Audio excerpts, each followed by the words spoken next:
And we're back for game number 2 of this best of 3. TongFu stunned by Neolution.Thai. And I'll tell you what, man, from the word go, really, TongFu was just outplayed.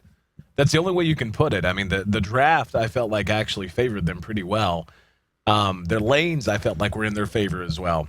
The Phantom Lancer really had plenty enough room to operate, despite having his tri-lane under assault from an offensive tri-lane. The offensive tri-lane just didn't have a whole lot of punch to it. Next Assassin, Windrunner, and Rubik. They did what they could, but when where things really turned was in mid. No question about it. Neolution Orange having Teletubby on Queen of Pain just absolutely dominated Mu. Absolutely dominated him. It was just a command performance that they were able to roll up through the mid game, through some superior movement once that tri-lane did break down. And we saw the Rubik, the Windrunner, and the Nyx Assassin begin to move around. That's when things really got out of hand. And I actually was really worried coming down the stretch for Neolution. They just about let the Phantom Lancer catch up. But a questionable decision to buy a Diffusal Blade right out, which I felt like he should have had earlier. I still don't feel like that Radiance really gave them much of anything. I mean, the burn damage is there, and that makes it tough to stand and fight. But for the most part, they were already playing from behind by the time he completed it. And Radiance is not the best item to pick up in that situation, especially whenever you're a Phantom Lancer. But regardless, he did manage to complete his heart. And then at that point, it started to look like they might actually have a chance despite being down 2 racks. But the choice to buy the Diffusal Blade, which robbed him of any chance to buy back, and then he just kind of hung out. He just found himself completely caught out and punished. But anyway, just a pretty amazing play out of Neolution. Not a whole lot more that can really be said about it, other than TongFu needs to turn things around, and they need to do so in a hurry. And when you see big, and TongFu's going to go ahead and first pick them an Anti-Mage, and I guess that explains why I saw the first ban Anti-Mage in game number 1. TongFu grabbing an Anti-Mage. Can't say I hate that. I mean, Anti-Mage is... he's the best at what he does, we'll put it that way. If you're looking for a late game carry who's going to farm and farm quickly, who's going to just be able to split push like the Dickens and be able to apply a lot of pressure indirectly until he becomes an absolute monster, until he drops his gigantic sack of gold onto the shopkeeper's desk and says, I'll take every item you have. Okay, thanks, bye. It doesn't get much better than that. But the hero is a liability. And it's one reason you've seen his popularity fall off largely since the hero pool has expanded. There are ways that you can abuse that. You can run a pure push lineup. You can run an extremely aggressive early team fight lineup that just forces him to come to fights before he's really ready. And taking him away from farm that way, if you're able to pick him off, even better. But it takes a willingness to play very aggressive.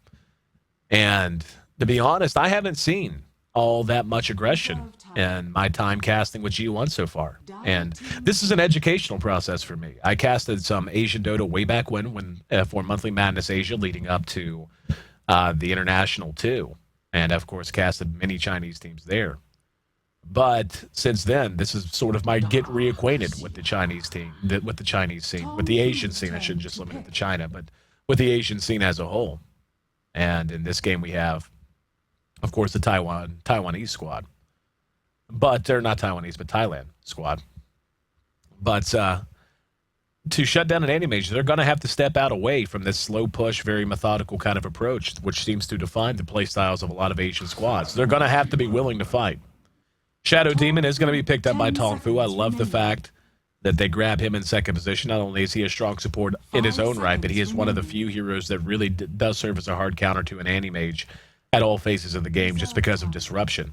If the enemy team picks that up and disrupts your Anti-Mage at any stage, be it even in the early laning phase, basically as soon as you have 1 point in the mana break, it becomes a problem. And it can actually get your Anti-Mage killed early on. Just because, like when I say early on, I mean the very early laning phase, levels 1 to 6. And if you have an Anti-Mage that gets disrupted 2 or 3 times, it just takes a couple of swipes from the illusions that have mana break. He'll find himself unable to blink away about the 2nd or 3rd time it happens. So both teams looking at mobility.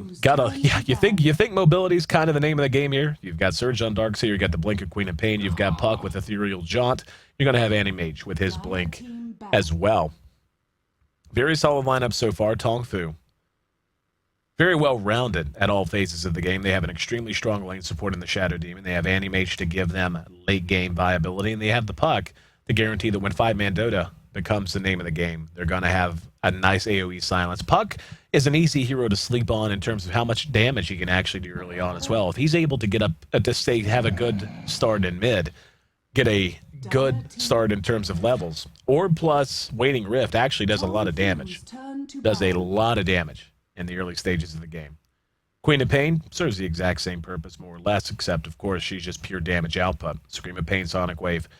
Combine that with Darkseer's Vacuum Wall combination, and you're in some pretty good shape. Going to be a lot of spells that are going to be good for Rubik to steal. If he could just get Disruption, that alone would be a big deal. Being able to steal that from Shadow Demon and toss that onto an Animage could honestly swing a fight.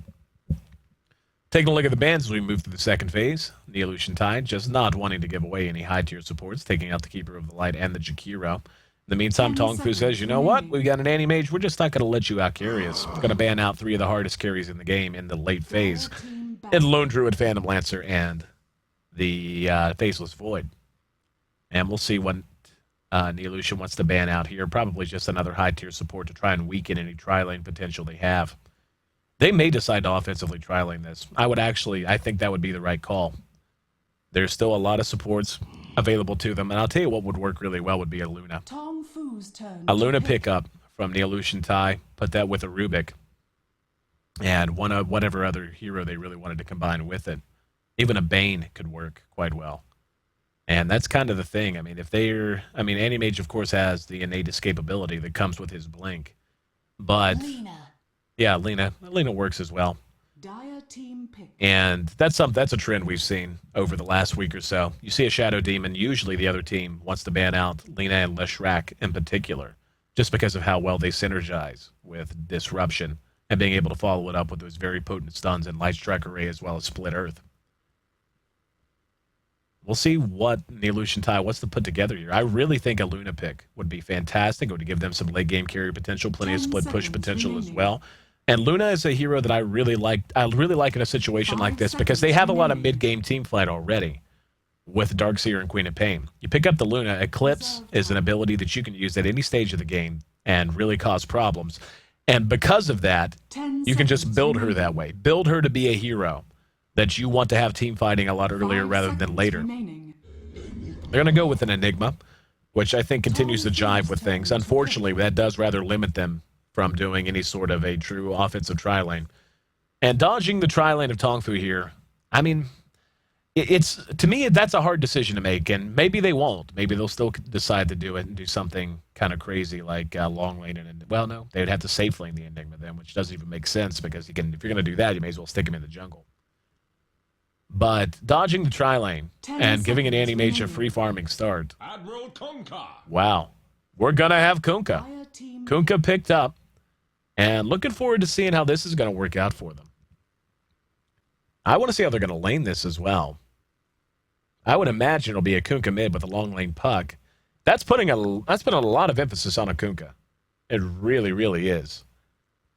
And Kunkka is a pretty solid hero in terms of countering the Enigma before Enigma's BKB comes out at the very least. 10 seconds remaining. Be able to use Torrent in that regard. Ghost Ship, of course, going to add some team fight potential, and Ghost Ship does have a stun associated with it too. So, I mean, Kunkka's it's a weird pick, but it's one I can understand. They're going to go with Alchemist. We knew they were going to be picking up some kind of a carry. And Alchemist, I want to see how they skill build the Alchemist. I think that's going to tell us a lot. If he puts a lot of points and puts the majority of his focus on the Goblin's Greed, he'll be looking to just try to go toe-to-toe with an Animage late, which I think is a losing fight for him. But if instead they decide to just focus on Unstable Concoction and really just go all in on mid-game team fight, which they have the potential to do. I mean, Vacuum into Black Hole is just devastating. And then you have, of course, the AoE potential that comes out of Queen of Pain and the AoE stun follow-up that would be the Unstable Concoction. That's really where I think their sweet spot's going to be. And I think that's really where they're going to want to try to fight more often than not. 10 seconds remaining. TongFu. I honestly feel like TongFu has a lot more room to breathe than Neolution does based on their draft. And that's not to say that Neolution lost the draft. They just drafted for two totally different things. And I'm really interested in seeing how Neolution reacts to this.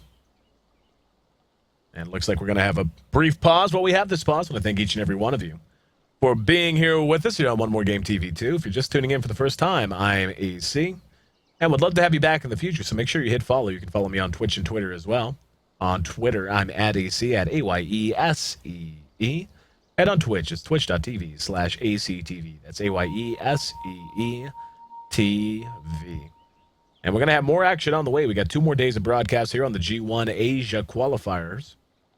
Asia Qualifier Phase 2, I should say. Then we'll be moving on to the big boys. Going to have some of the teams most of you are probably more familiar with coming up in the next phase. The winner of this will advance to take on Zenith, who got a win earlier today in a very exciting series. Only took 2 games, but game 1 was a doozy, an 80-minute slugfest that had some of the most exciting moments in Dota. I've had the privilege of broadcasting sometime soon. But we are going to be back underway. So make sure you keep up with the Joneses. Follow me on Twitter. Follow me here on One More Game TV. And we're going to have yet another pause. Oh, boy. Gotta love it. But one more thing you can check out as well is the coverage hub for the G1 League. G1.2p.com. You got nice little tabs for each and every broadcaster, for each and every language. Well, I shouldn't say each and every language. For 2, for Russian and for English. You can choose your broadcaster and check out all the ancillary content they have there. Some really cool interviews, write-ups, and all that. That's G1.2p.com. And while we have another pause, TongFu in Game 1 just got off to a bad start. And this is kind of what it comes down to looking at Neolution.Thai and why I really think they may have missed an opportunity here. I mean, and they still could offensively trialing, don't get me wrong. They still have the chance to do that if they really want to. They could safe lane the Queen of Pain, mid the Enigma. They could just... They could. I don't think they're going to. I mean, they have the option to do so. Alchemist does work in an offensive trialing, believe it or not. Just because of how potent Unstable Concoction is. They don't have the best setup for it, though. Telekinesis is okay to set it up, but no matter who else they ran there, it would be tricky to really get the max duration stun and max damage off of Unstable Concoction, because the only disable that they would have, true disable, leading up to it would be Telekinesis. So I imagine they're just going to be leaving Animage to his devices. And that's problematic. That is a situation that you should always worry about doing or allowing to take place. And the tri-lane out of TongFu is going to be strong regardless. Kunkka, I would imagine, is going to wind up in mid. And one cool thing they could try to do, and it's something worth mentioning just in case it does happen, but X marks the spot can actually be pretty decent in allowing you to kill a Queen of Pain in the early phases of the game before she maxes out her blink, and when the cooldown on it is actually a bit more of a problem. If you're able to get off an X marks the spot before you start a gank attempt on that Queen of Pain, you can pretty easily guarantee that she's going to wind up right back in your clutches even after she does blink away. And looks like we're going to have a brief moment. So while we have this moment, we'll go ahead and do what I said we would. Anytime we have a long pause like this, I'm going to treat it like a baseball game. What do you do when you have a rain delay in baseball? You have a talk show. Can't have you call in, but I can have you ask questions. You're on a 2-minute delay, so who knows if I'll actually get to any. But if you got any questions, go ahead and ask them in the chat. I'll be happy to answer them while we wait.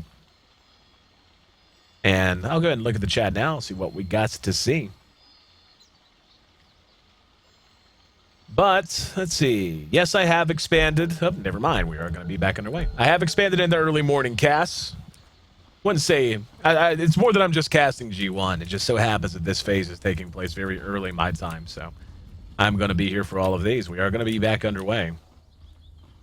And we'll see how they want to wind up laning this.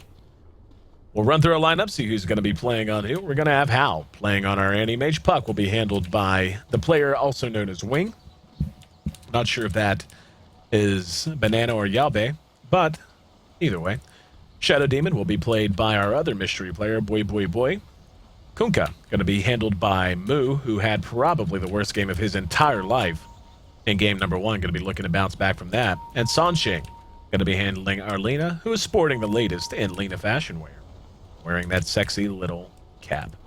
Other side of the river, going to have Noxum handling our Rubik. Enigma will be played by Upper. Darkseer, played by KYT, the Queen of Pain, will be handled for the second game in a row by Teletubby. And I'll tell you what, Teletubby has a game this game like he did in game 1. It's going to be pretty tough for TongFu to overcome it no matter how good their drafter lanes are. Teletubby just played a fantastic game of Dota in game number 1. And Tresio, who was the star lone druid in game 1 as well, he will be handling and farming for the second game in a row, this time though on the Alchemist. So the horn blows, and we'll see how this is going to end up shaking itself out. And taking a look here already in mid, looks like they are going to run Puck in mid, and an offensive tri-lane can potentially be coming out here. They're going to have Rubik here to try to protect the Alchemist early on. Now, they're going to have some decent ways to do damage. It's extremely annoying to deal with the Tidebringer. Torrent is a fantastic follow-up as well to the chain stun potential that's already there with the disruption as well as the light strike array. Being able to put that all together. Alchemist is going to play back, at least for the moment. Noxum playing in his own jungle. And if we're going to see them go ahead and counter-ward this. So that's already brought down. That should block that camp as well. And they're going to have to send some help up here. Enigma is actually going to move into the enemy's jungle. And they're just abandoning the Alchemist to his fate. This just feels like very questionable. In the meantime, we see Hal up against Darkseer. Darkseer going to do what he can to try and cut the creeps, but Hal's still going to find his farm regardless. Enigma sneaking into the enemy's jungle. And Alchemist is having a pretty tough life. He's got one last hit so far. And Mu happy to go ahead and finally have a lane go his way. At least for the moment. This matchup in mid going to be interesting between Queen of Pain and Puck. Mobility going to give them both the potential to challenge for each and every rune. And pretty tough to kill either of them. So ganks here in mid probably going to be few and far between. Not to say they can't try, but we'll have to wait and see. Since Puck had his base damage buffed, he's actually pretty potent in solo lane situations, as we can already see. He's actually having a better start than the Queen of Pain. 7 last hits, 3 denies, compared to just the 5 last hits for the Queen of Pain. Enigma continuing to just do his work here in the jungle. Most likely going to try to come out and push this tower down once he feels he's had a comfortable start. And already, Entresso, I should say, forced all the way back into his own woods just to try and stay safe from this tri-lane. Already see a little bit of stacking going on here from Noxum, or at least attempted stacking. Tower is under attack. But a very quiet early game so far. And Hal taking what creeps he can. Tower is under attack. Trying to farm up. KYT continues to just cut the creeps and do damage to the tower that way. Now, so far as item builds go, hang on, Entresso might be our first blood. And nope, he is going to survive, but just barely. I'm really just surprised that they're allowing this to continue the way it is. I mean, the Anti-Mage is continuing to freely farm. I mean, he's sitting at 16 last hits. Not quite as good as KYT, but he's a Darkseer. That's what's going to happen. If you're going to give the Anti-Mage free farm, why would you do it to the detriment of your own carry and put him in this situation? He's got some decent experience sitting at level 3 now, but still not anywhere near where he wants to be. Every bit of 4 last hits, a horrendous start. An Alchemist is a hero who has to have his items. I mean, that's the way the hero is built. He has a great skill set if he has items clogging his inventory.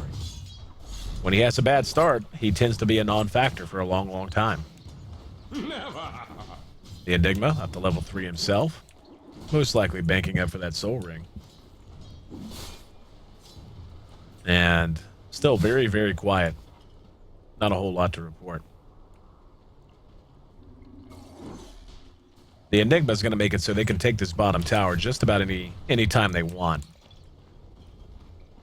but we may have a reaction if and when that does happen. Tier 1 boots are going to be complete on Intresso. At least he's got something in his inventory, right? Moo, in the meantime, is actually farming. He's farming okay, but nowhere near where he should be. Dire's middle tower is under attack. Given how freely this lane has been for him, he should have a few more last hits than he does, but he's sitting at 18, so I feel like he's in horrendous shape. They're going to go on the Alchemist again. There's Soul Catcher and the follow-up Torrent and the follow-up Light Strike Array. And Tresso drops and give that to Moo. The absolute opposite of Game 1. Game 1, he was First Blood. Game 2, he receives First Blood. Off to a good start. Going to have his treads done or phase boots, depending on which he wants to build here now. And again, I'm just a little dumbfounded as to why they're not sending any help whatsoever. Even just having the Enigmas nearby would help to make them feel a little bit more nervous about playing this ultra aggressive. Instead, putting all attention down here in this bottom lane, and the Anti-Mage continues to just farm. He's actually tops on the board right now. 28 last hits, and the Alchemist is accomplishing nothing. And Queen of Pain actually looks like we have a double KO here in mid. So Teletubby goes 1 for 1 with the Queen of Pain, or with the Puck, I should say. And Anti-Mage got to be careful. He may get picked off here. Yep, there it is. There's the follow-up Malefice. Oh, Fade Bolt. Enough to seal the deal from long range. Make it 2-2. And bringing an Anti-Mage down at that point, extremely important. Just can't say enough about how good of a kill that is for them to get. They're going to go and dive in Tresso one more time. Finally, a TP reaction is going to come. Soul Catcher's there. There's the Torrent to follow it up. Sonic Wave's going to catch all 3, though, and here she comes back in to try and clean this up. They're going to get 1, 2, and 3. Ultra aggressive, and Teletubby in the right place at the right time. Comes to bail his buddy out, gets there just in time, and adds 3 kills to his total. Keeping that momentum rolling from game number 1. Off to a great start after the death in mid. Went 1 for 1 with Puck. And that's what you don't want to have happen. And I think that demonstrates the point. If that Alchemist is getting any help at all, that tri-lane would not be nearly as effective as it seems to be. Puck with the DD, gonna have a bit of an easier life, last hitting and denying for at least a little while. Hal back up after his death. Has his Ring of Health complete. Looks like he's going to be moving his way towards the Battle Fury. No big surprise there. And Wing eating a bit of damage in the meantime. Level 8 for Queen of Pain, just level 6 for Puck, so he's going to be very careful. And Alchemist making his way back out after heading back home to heal up. Hal has maxed out his blink. He hasn't put any points into his stats at all so far. In the meantime, looks like TongFu might want to go ahead and take a tower at top, or at least threaten to do so. Acid Spray going to make that rather difficult. They are going to go ahead and dive it back. Torrent was wound up, but they end up canceling it out. And now Hal, the object of affection once again, as Upper and Noxum are keeping an eye on him. And Tresso going to drag some creeps on back. Drags them on into the woods.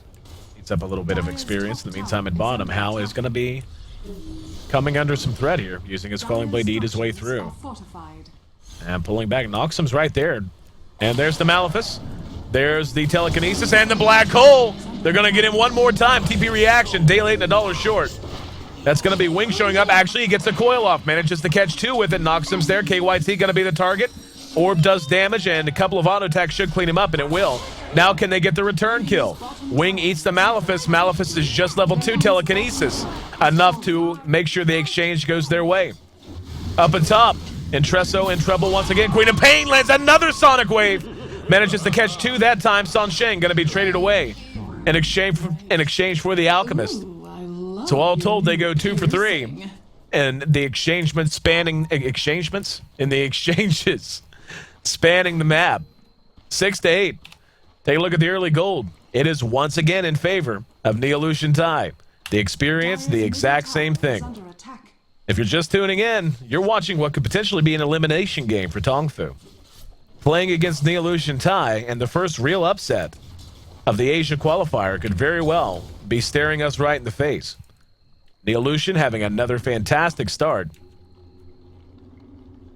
And Entresso just having an awful game. I'm Neolution, what amazes me is Neolution's actually doing okay despite their carry having 11 last hits at 9 minutes. He's averaging a little over 1 last hit, 1 CS every minute of gameplay. Kunkka sitting at 40 is in pretty good shape. He's right behind the Animage. Animage has died twice, so could be a little bit better. But for the most part, at the very least, Entresso is keeping this tower up fairly well. He's been using acid spray. Queen of Pain has been reacting anytime they get a little too aggressive and try to chase him under his own tower. Instead, they've been putting a lot of attention down here, and this has more or less become an offensive tri-lane. As Enigma started out in the enemy jungle, now we're beginning to see Rubik spend a lot more time on that side of the map. And they've killed the Animage twice, so I would say it's gone pretty well. The only question is the price too high? And trading away any potential for Entresso to have had a good game.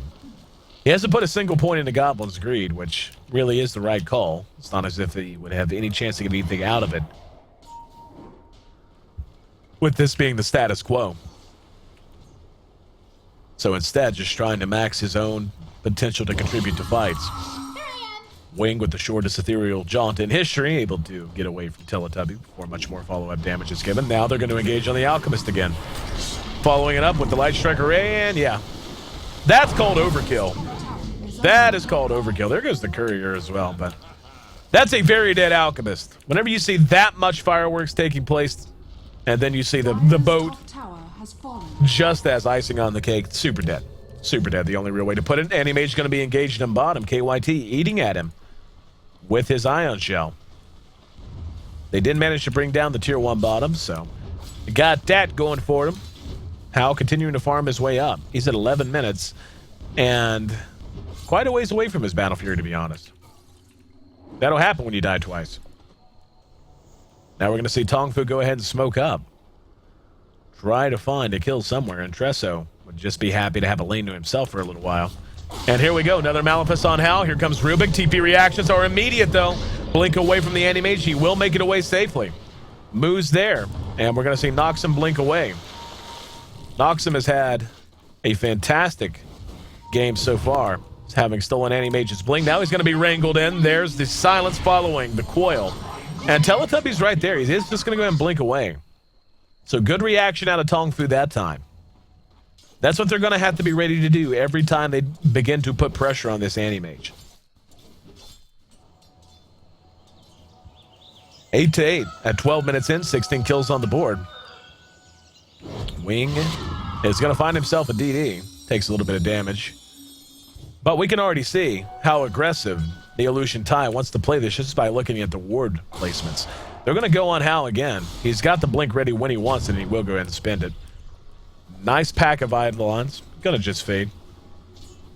And I was going to say they may push here, but doesn't look to be the case. Down at bottom, Hal continuing to just try to find his farm. Claymore in his inventory, so Battle Fury, just a half of a perseverance, and 1,200 gold away. Up at top, Kunkka continues to farm. Kunkka's put together his phase boots and his drums, so playing a very stable build. Alchemist would just love to have tier 2 boots at this point. Sitting at just 31 last hits. Sitting at exactly half of the carry of TongFu in the Animage. And they're going to smoke up. Tried to catch Neolution.Thai with their hands in the cookie jar. KYT might be the target. Puck has completed a blink dagger in the meantime. Now here we go. Telekinesis, and the TP reaction is going to come. And there's the Light Strike Array going to be way off the mark. Here comes Enigma. Enigma has the black hole, and he spins it, but no, taken right out of it immediately and cleaned up completely. You set sail. Noxum does manage to retreat, at least momentarily. Teletubby's still hanging around. He's got his full skill set ready if he wants to spend it on anything or anyone. But he's on the wrong side of this tower. We'll be able to blink away. And oh, he's actually going to find the courier. Can he catch it? The blink off cooldown, but not willing to commit. Wisely decides not to overcommit to that. And decent amount of action, but really not a lot of secondary and tertiary goals being taken, which is the surprising thing. Both teams seem very willing to fight at this stage. But the big problem they seem to be having is that they're not getting a lot out of it whether they win or lose. They're freeing up some space in the case of TongFu, which is always nice. And here comes the TP reaction. Turwin is going to connect. Now, Coil catches two. Can they get this down? Good vacuum brings them in close, but it doesn't matter. Sonic Wave, though, catches everyone. Teletubby is an absolute one-man wrecking crew. He was in game one, and he has been in game two. Now going to blink. Eats the Laguna Blade, but gets another kill. That's a triple kill that he basically manufactured on his own. Make it an ultra kill. 15 minutes in. And Teletubby dominating this series. TongFu is just being eaten alive by this player. First time I've ever seen him. First time most of you have ever seen him, I would wager. And he is just playing amazing today. Just showed up to play. Poor Alchemist. Still trying hard. Looks like he's going to be going for a Shadow Blade. Would seem to be the right call to make. TongFu seemed like they were beginning to take a major lead, but no. Look at that. The gold and the experience both had just gone into their favor, just over the 0 line. And now down just about 3,000, over 3,000, close to 4,000 back in favor of Neolution.Thai. The experience at about 3,000 as well. We'll see how much they're going to get out of Mu here. Going with the Kunkka, he is going to get a Shadow Blade of his own, so he's going to have plenty of damage in the mid-game. But the thing about Kunkka is outside of the stun that is associated with his ghost ship, just doesn't bring a whole lot other than Torrent. I mean, Torrent is like a light trickery in that it's only so reliable once teams begin to run in bigger groups. And speaking of, the Illusion, smelling their opportunity, going to start to pressure Hal back. Trying to bait out a reaction here, I would imagine. Noxum setting up shop just to the south of KYT. And no reaction as of yet. Neolution has not revealed themselves, and they may just go for this. And there we go. There's the telekinesis that's going to catch out. Fade Bolt. Now the TP reaction. Can they finish him off? Wall's going to be there. They suck him in, but here comes the big reaction. TongFu drops the coil. KYT in some trouble. And Enigma had ran quite far away. Now the ghost ship's going to come in. Going to come up a bit short, though. And I'm really surprised that they were unable to get a return kill. Now Teletubby's here. Mu in trouble. Will be telekinesis back. And there's the black hole. They're going to spend it just to get the Kunkka. Disruption buys him some time, but Wing's in trouble as well. Mu will make it away. And the Laguna Blade will be spent. They do get the puck in the meantime. 14-11. And Teletubby hung on to a Sonic Wave there. Actually was surprised that he did. They are most likely going to push off of this. They can honestly push and then fall back to Roche or do one or the other. This tower's still fairly high in health, but should be able to melt it down with the help of the Eidolons. Queen of Pain, in the meantime, has made her way to mid. And off of that win, I was really again surprised to see that they didn't just fall back and immediately Roshan after that fight broke, especially with the Eidolons to help them. And Tresso has added a Battle Fury. He actually went Battle Fury. And fairly surprising, really. Don't mind it, don't hate it, but playing a farming game with an anti-mage, playing that you want to go super late and just try to outfarm an anti-mage is usually not going to be a path that you can take successfully. Shadow Blade, I thought, was going to be a much more likely item to come out, just to allow him to make up his deficit a bit. Shadow Blade's one of those items that if you didn't have the best start or you want to have... Oh, hang on. Sansheng will be able to survive due to wand charges. Another TP reaction. They're going to catch Noxum with X marks the spot. There's the ghost ship as well. Overkill once again. Super dead. Name of the game. And Teletubby trying to be cute and come in the back under cover of an Invis rune. Now Sentry's going to go down and he's going to be coiled. Going to snap it, blinking into the trees. Will be cleaned up. That's going to be a big chunk of gold heading the way of Anti-Mage. In the meantime, Intresso, using his sexy new item, to try to flash farm his way down top. Anti-Mage will have no problem meeting him there. And Anti-Mage still hasn't finished his Battle Fury, by the way. Still has not put that item into his inventory. It's been a rough game for him, and actually the Alchemist has made up a lot of ground. It's worth saying. Just because of how well the rest of his team has played. And keeping that bottom lane active. And now, with maxed out Goblin's Greed, he basically, from level 6 or 7 onwards, just started putting every point into that. We're going to see that mass farm potential of Alchemist show itself. Battle Fury finally complete on Hal. And in the meantime, Upper putting good pressure on the bottom. And this is really where I feel like Neolution.Thai is doing such a fantastic job, and how they got such a convincing win in Game 1 and how they're doing so well here in Game 2. They're just spreading TongFu thin. Everywhere you look, they've got something being accomplished that is worth accomplishing, be it the Alchemist just having time to farm, be it just slowly whittling down this bottom tier 2, or attempting to just kill off the Kunkka or the Anti-Mage. And Anti-Mage at 105 last hits in 20 minutes. I mean, it's fine. It's not great farm. But given the situation he was in, it should have been much better. But again, just the attention and the execution of Neolution has really set him back in a big verifiable way. At top, Alchemist is actually going to spot out Hal. And these two are going to be happy to flash farm in each other's faces for a while. But for now, it's getting to the point where TongFu is going to have to think about killing this Alchemist off. Goblin's Greed is going to give him an advantage, given how late that Battle Fury did come. Taking a look at KYT, he's got his mech, as well as his Hood of Defiance on his way to Pipe. And they're going to look to press this tower again. And this is what you want to do. Force this Anti-Mage to show up and fight. Or if he's not willing, punish his team for fighting 4-on-5. Alchemist continues to farm, so we'll be 4-on-4. Black Hole, big X Factor. They're going to be able to isolate KYT. He's going to be caught by everything. Here we go. BKB down in the Black Hole. Caught 3. Can they follow it up? There's a Sonic Wave from through the trees. Scream of Pain helps to clean things up. That's 2 for 1, the current trade. Noxum's already behind. He's telekinesis. Our Shadow Demon. They get the tower. They come out ahead and kills. And Neolution, I love this team. Watching them play, they are just a grit, blue-collar, work-a-day sort of a squad who isn't relying on gimmicks, isn't relying on anything but execution. I really was worried for them based on the way they chose to lane things, and based on the fact that they more or less sacrificed Alchemist. And they honestly left Anti-Mage alone way too long as well. But whatever they lost in that situation, they have more than made up. And Tresso now has a Shadow Blade, so he did decide to go ahead and pick that up too. He's at 140, Anti-Mage at 110. Go ahead and switch to net worth, and yeah, I think net worth tells the story. Anti-Mage almost doubled up by the Alchemist at this point. And this is all owed. All of it. Oh, wow, they're going to get Moo.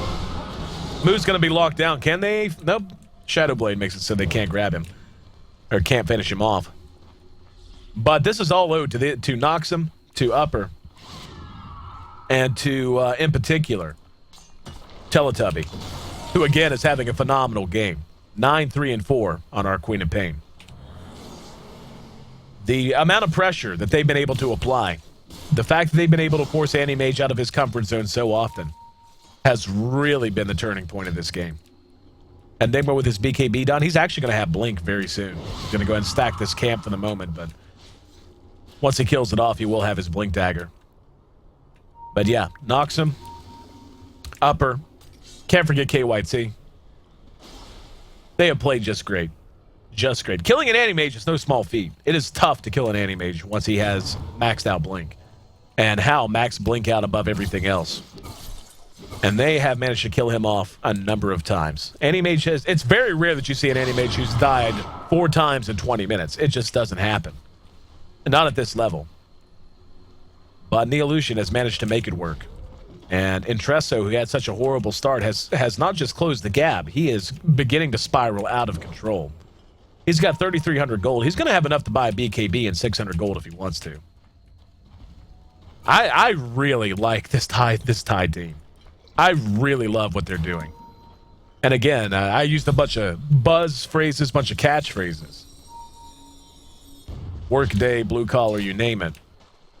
But again, they're not just taking big team fights. They are just slowly eking out an advantage. This is going to help get TongFu back in shape, though. And no, it was stolen. Rubik tossed out the ghost ship, stole it. Not a lot of follow-up, though. And here comes the Alchemist. He's going to find a target. That's going to be Moo. Shadowblade buys him a little bit of time. And Noxum actually got the orb as well. And now maybe getting into 5-man Dota territory on both sides. Reaver was the pickup on Intresso. Gonna go ahead and take this stacked Ancient Camp. We'll see exactly what he wants to do with that Reaver. Would imagine a Heart would be a fairly wise choice for him if he wants to go that direction. Could just look to get straight up lifesteal as well. Build it into a Satanic. 25 minutes in. And the gold already 12,000. Moving in the direction of Neolution. Over 10,000 in experience. And now they're going to go ahead and take themselves a Roshan.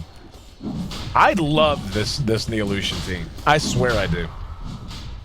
They are playing so smart. Their execution is there. They are... I'll tell you what I love that they're doing that TongFu just flatly isn't. And I kind of hinted at it earlier. For a while, I felt like both teams were getting kills with no real goal in mind. Since that time, Neolution has slowly been accomplishing goals all over the map. Every piece of movement we've seen has had a purpose. There's X marks the spot. Torrent's there. Ghost Ship is there. And they're going to be able to kill off the Queen of Pain. TongFu's getting some good kills here and there. Up there's the vacuum. Now Wing's going to be caught out. Telekinesis back. Can they pick him off? Nope. Torrent's going to catch KYT, actually. Queen of Pain's down for another 45 seconds. Wing makes it away. And here comes KYT, and Tresso going to go ahead and blow up Sanxing. Chop down. Pipe now active. Here comes the Enigma. Uses Malefice on the Shadow Demon. They're going to get another kill. So they end up going 2 for 1 all told. The Aegis in the Alchemist's inventory. And he has just played a phenomenal game of Dota. I'm just so impressed with Neolution Orange. And I'll be honest, I'm beginning to think this is... TongFu's running out of time, for lack of a way to put it. I don't want to be fatalistic about it. But what are they going to do? Map control's gone.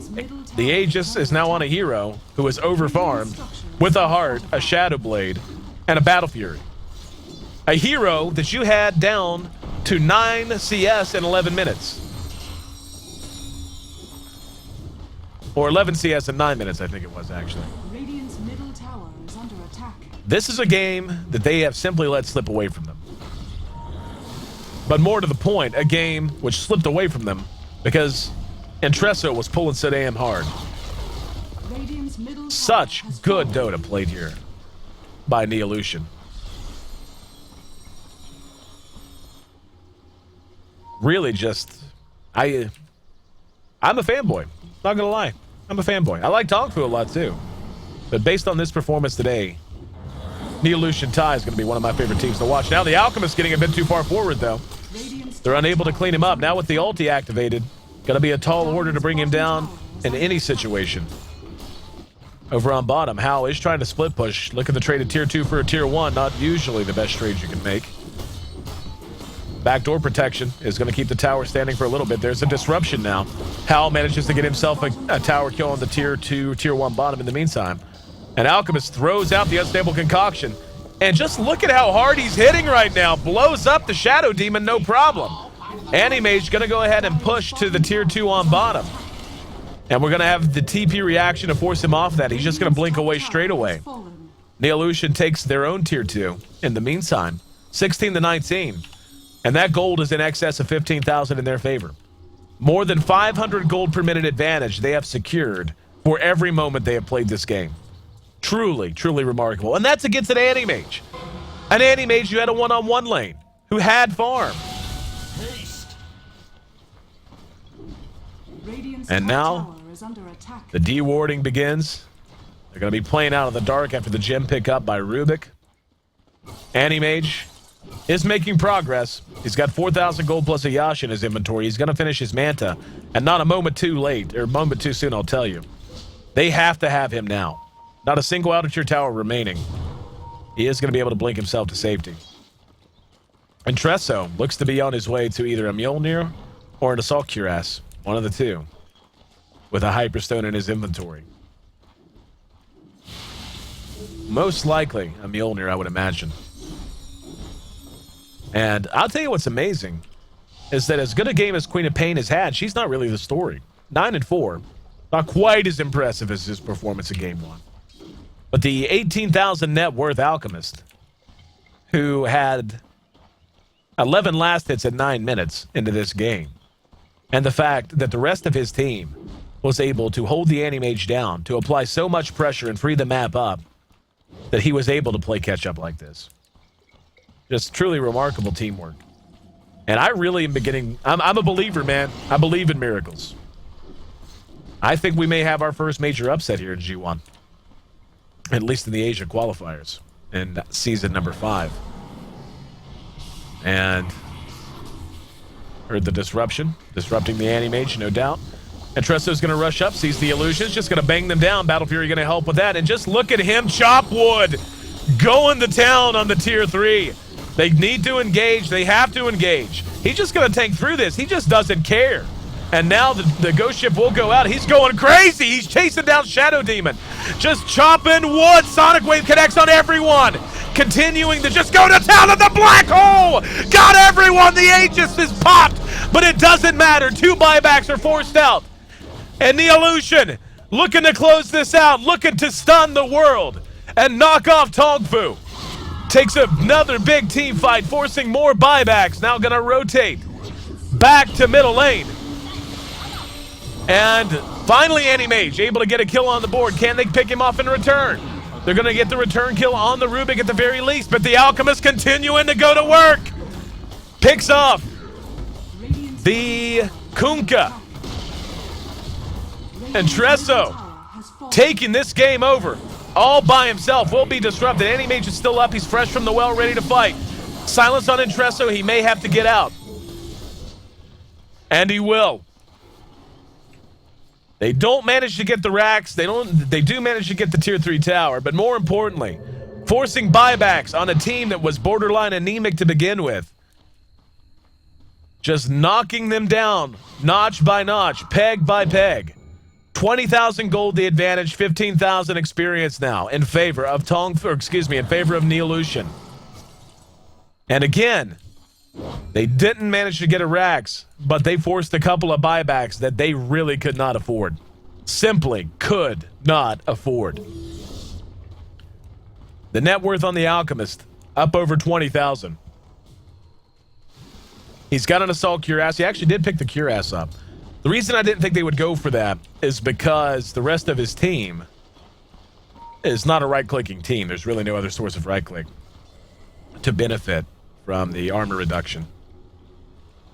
But going to help his own attack speed, going to help his own innate survivability as well as his team, so don't mind it at all. And Neolution, inch by inch and step by step, getting very close to knocking off this squad. They're miles ahead, to put it mildly. But with an Anti-Mage on the map, anything can happen. TongFu fairly valiantly defended their base there. Cost them some buybacks, again, that they really couldn't afford. But they were well spent. They managed to get some return kills. Hal managed to lock down a couple as well. Speaking of Hal, he's at forward 4 now, so he is making up a little bit of ground. The aggressive warding now going to be the story out of Neolution. Yep, I was going to say, if they don't de-ward, they could find themselves caught out, but one's already been found. Aegis is going to be, Roshan, I should say, is going to be available in about 2 minutes. Mystic Staff pickup on the Darkseer. He's going to be getting a Shivas to go with his mech and pipe, probably the 3 most consistently build items on any Darkseer. Scythe of Ice plus BKB done on Teletubby. Rubik looking to add a 4 staff to his collection. And Tresso looking to just continue to be a boss in a one-man wrecking ball. The supports, and this is what I was talking about, just very anemic on the side of TongFu. Not even a BKB done on the Admiral. Nothing but those drums, phase, and Shadow Blade that he's had up since about 20 minutes in, really. Top tower is under attack. And just about level 16 on upper, so he will have a level 3 black hole before long. He's actually going to be building himself a Lincoln Sphere. He's already got the Perseverance. Skull Basher now done. And they're going to need to get the jump on them. They need to make something happen, and they need to make it happen now. Here we go. Entresso sails out. Going to work, he's going to be disrupted. Now the counter engagement. Just so tanky. He's just so tanky. They're forced to use the glyph. They have still yet to move back out. There's X marks the spot. And now going to go back to work. Throws down the acid spray, chopping at that Rax. Rax is going to drop. Still no counter engagement. Here we go. Now they're going to go for it. Wing goes in. Laguna Blade's going to be there. But the black hole catches two. Sonic Wave to follow it up. TongFu managing to weather the storm okay, but now beginning to be whittled down. Kuka's going to drop. That's going to be 2 down. A double kill for Teletubby. And this might actually be it. Anti-Mage is back at the well healing up. Yep, they're going to make a run for the top set of racks. Let's see if they can do it. 35 minutes. Tier 3's gone. Now chopping wood. Second set of racks is down. Neolution's going to pull this off. Just waiting on the words. Just waiting on the words. The TongFu does not, the letters more to the point. Now we're going to have one-on-one. Hal and Entresso. Here comes Swing, wants to engage. Gets off the silence. Now Entresso eats the purge as well. Here comes the ghost ship stolen by Rubik. Tossed out there. TongFu not going to give up. But Neolution's got to be feeling it. They've got to be feeling it. They know they're so close. Hal going to be telekinesis back. Here we go. They're going to have him isolated out. Can they get him down? They can! Anti-Mage drops. Entresso still up and fighting. Down goes... Nope, never mind. Shadow Demon didn't drop. Now going back to the Tier 3. Teletubby continues to add kills to his total. But down goes the Tier 3. The final set of melee racks is going down. Neolution is going to be advancing past TongFu. They've megaed them. That's mega creeps. GG has not been called, but it's over. It is over. The surprise win from Neolution.Thai. Stunning the world. And not just doing it, but doing it with some style. Rolling out, still going to town. What an absolute, unbelievable victory for Neolution Thailand. Came in the underdogs against the team, and there it is, the GG. We will be seeing you in Phase 3. TongFu is eliminated as Neolution advances to the next phase here in the G-1 qualifier. This is why you play the games. This is why you don't just play them on paper. If we took a poll of every Dota fan you know and said who's going to win, TongFu or Neolution Thailand, a team no one knows, you know who the favorite would have been.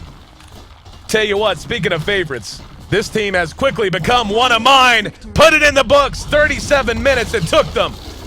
But it's a win that's going to go down in history, at least for a while. Neolution Thailand advances past the international competitors, TongFu, and keeps their streak alive, their run alive here in the G1 Champions League. Oh my goodness. What more can you say? I want you to hang an award around Queen of Pain's neck. Not Queen of Pain. Queen of Pain's a hero. So is Teletubby. Next hero patched in, Ask Ice Frog, gonna be named Teletubby. That guy played his ass off. 13-4 in this game. Even better in game 1. What a win. What a win for Neolution Thailand. I wish I had a tie. And the thing is, I'm not. I certainly didn't. I wasn't a fanboy of them before today. But if I had a Thailand flag right now, I would be waving it. I would be waving it for this team. This is why you play the games, and this is why you love esports.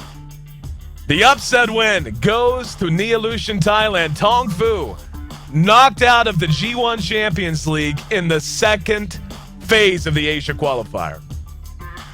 Not much more need be said. Not much more can be said. If you just tuned in and caught only the tail end of this game and you're wondering what the hell I'm so excited about, you need to go back and watch the VODs. Because it is definitely